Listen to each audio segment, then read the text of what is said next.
All right, y'all. So I'm gonna give y'all a race car video update of where we are at because I've been working on a ton. Yesterday I worked out back, did some construction. If you're on my Facebook, you've seen that. We've been putting the F450 together. So between construction and the 450 putting together, if you haven't checked them videos out, check them videos out, dude. Bought this thing total, took a huge gamble.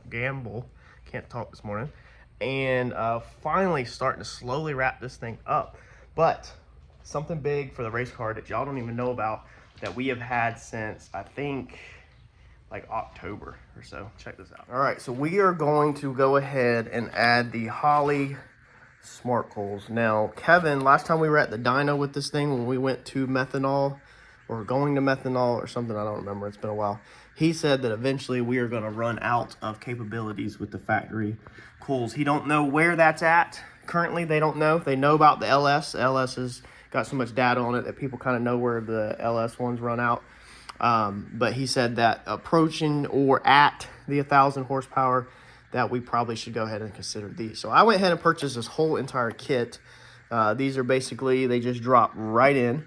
I can already see a potential issue though. Our freaking burn down tube. I don't know how much that's going to be in the way. The height, that might have to be clocked up and look like crap, and then that's going to irritate me. But we'll see. But they drop right into the factory location. They're going to plug in, get all 8 of them. This was not cheap. This was not a cheap set at all. And then Brandon come over this morning. Brandon's actually going to help wire it, and he asked me if I got a spare. I was like, I did not.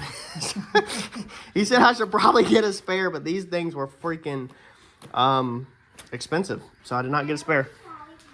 Look at that. Harper already wants a lollipop. Okay, where did you find this thing at? In the bins. In the bins. There you go. Don't tell mama.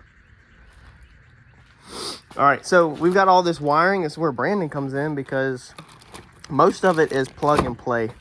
So this kit, yeah, this kit looks like it's completely ready to go, right? Yeah, that's the coil harnesses. So this plugs it instead of the Ford connectors. This has the smart plugs, and then we just pin this to the factory harness. Well, the not factory harness, the Holley So harness. this is gonna go. This goes to the Dominator harness that's in the car now, right? Or where does it go? And then what? No. This goes from the coils, and then these ends or whatever. So this is just the coil harness, right? Okay. And then we plug this in. This goes to the Holley. To the Holley. Okay, cool.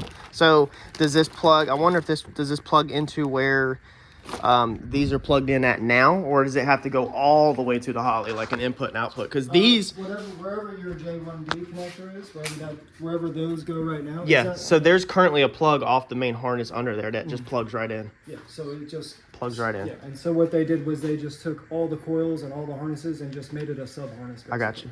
And I do remember that there's a power harness. Is it in here, or did it get lost? Yeah, no, there's a power harness. You can flip it around. Okay.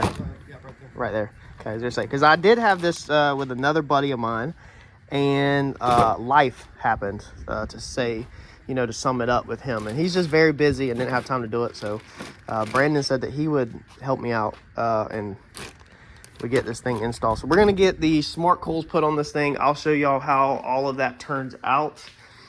Besides that, where we're at with the car, I still have to weld these 2 tabs up front, assemble the front end, fit the hood up, and then we're going to move on to the back like we talked about in the last video. New shock tabs and the rear studs. So we got the studs in that we're going to be installing. Let's see here, where did they go? Imagine probably what double. Yeah. All right, so here is the stud kit. We're going to the 5/8 on the back. I know we talked about it in the last video, but I didn't actually show it.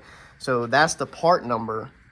Basically, we're going to drill and tap. John said that the 1/2 inch there, that there's enough meat there that we can just tap it. I've ordered the tap, and then we can basically just put these in is what we're going to attempt. You'll see that coming up. But you have the bolt that goes on the back side. I think this side is the one that goes on there. Like it will thread through, or either that side or the other. It'll thread through, put a lock washer on it. And then on the front, you'll have your traditional spacer that goes on the outside of the rim.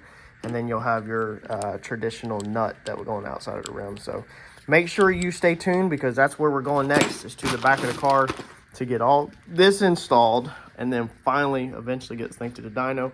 I just currently have a ton going on in life, so the car is basically on the back burner. Y'all smash that like button for me, and I'll catch y'all on another upload.